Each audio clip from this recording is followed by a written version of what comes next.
किसान को उससे लाभ का थोड़ी सी भी उनकी सूचना तक नहीं पहुंच पाती उनके द्वारा, मतलब उनके या तो बड़े किसान के माध्यम से या जो भी किसान सलाहकार है या कृषि के जितने भी पदाधिकारी हैं या प्रतिनिधि हैं उनके थ्रू उनके जो छोटे किसान हैं उनके तक पहुंचती नहीं है उस लाभ को। तो सर वो किसान आपके सम्मेलन में शामिल तो होते हैं सर, लेकिन उनको हक नहीं दिया जाता, ऐसा क्यों सर?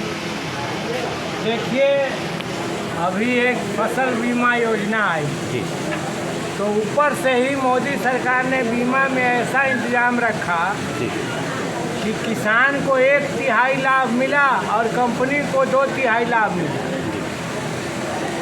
पार्लियामेंट में जो रिपोर्ट दिया उसमें 3000 करोड़ देश भर में किसानों को फसल बीमा योजना में मिली और 16,000 करोड़ कंपनियों को मिला।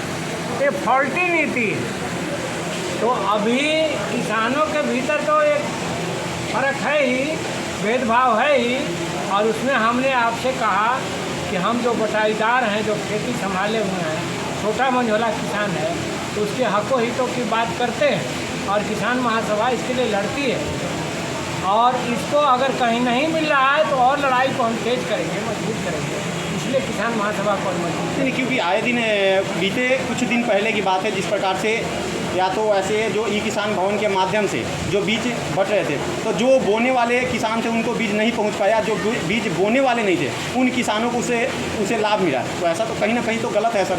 और जिस प्रकार से आप किसान सम्मेलन कर रहे हैं, किसान सम्मेलन आपके साथ वो ऐसे छोटे छोटे किसान आपके साथ दे रहे हैं, तो आप छोटे किसान के लिए तो लड़ाई लड़ना चाहिए सर आपको। बिल्कुल, इसीलिए ये संगठन और सम्मेलन हो रहा है जी, कि अगर संघर्ष में कहीं कमी रह जाए तो हमारी इकाइयाँ उसको देखेंगी और उस कमी को दूर करेंगी। क्योंकि आए दिन हमने अभी विधायक जी संदीप सौरभ जी से भी बात किए थे, जिस प्रकार से आपने जल की समस्या को लेकर के बताएं कि क्या कहते हैं सर, अरवल से जो सभी वैसे नदी से निकलती है नहर, तो अरवल से नदी निकल करके आती है, तो हमने संदीप जी से भी बात किए थे कि जो 9 नंबर नहर है उसमें कई ऐसे किसान वैसे कई गांव मिलते हैं, जो मेरा पतौना कई ऐसे गांव हैं, मुर्गा तक जाती है वो नहर, और आज तक वो नहर की उड़ाही भी नहीं हुई है। तो संदीप सौरभ जी ने भी बताया था कि वो 2 जिला की मेल की वजह से ऐसा नहीं हुआ।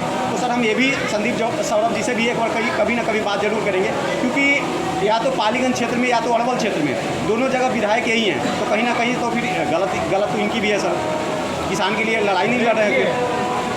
इसमें राज्य स्तर पर इस समस्या की जो जड़ है जी, उसको हमने जड़ पर ही प्रहार किया जी, और हल करने के लिए केंद्र सरकार, बिहार सरकार से मांग की। जी, मूल सवाल है कि अब बराज से काम नहीं चल रहा। जी, इंदरपुरी डैम बनना चाहिए, जलाशय बनना चाहिए, जिससे कि हम नहरों को पर्याप्त पानी दे सकें। और दूसरी बात, आज की तारीख में सर्वे करा करके नहरों का मॉडर्नाइजेशन होना चाहिए और टेल एंड तक पानी पहुंचाने की गारंटी होनी चाहिए। सर आश्वासन देने के लिए सब आगे होते हैं सर, लेकिन काम नहीं कर पा रहे। कोई भी छोटे किसान, आप किसी भी छोटे किसान से बात कर सकते हैं। जी, हमने लगातार छेड़ रखा है जी, और हम सरकार को मजबूर करेंगे जी, कि सोन नहरों का वो आधुनिकीकरण करे और इंदरपुरी डैम बनावे।